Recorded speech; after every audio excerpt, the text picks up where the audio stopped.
يقول المنتحر إذا كان يصلي ولكن ضاقت فيه الحياة هل الله يسامحه؟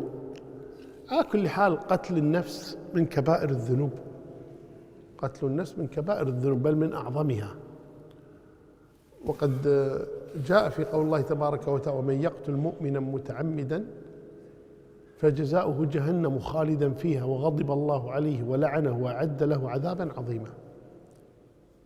هذا بالنسبة لمن يقتل غيره، والذي يقتل نفسه كذا قتل نفسه.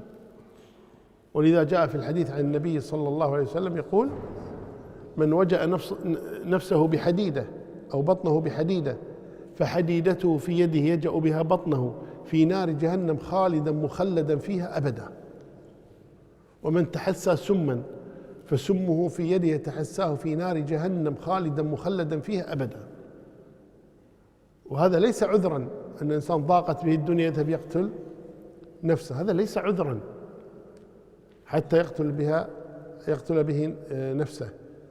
الإنسان يصبر يتقي الله تبارك وتعالى يرضى بقضاء الله وقدره ولا يتجرأ على هذه الجريمة وهي قتل النفس.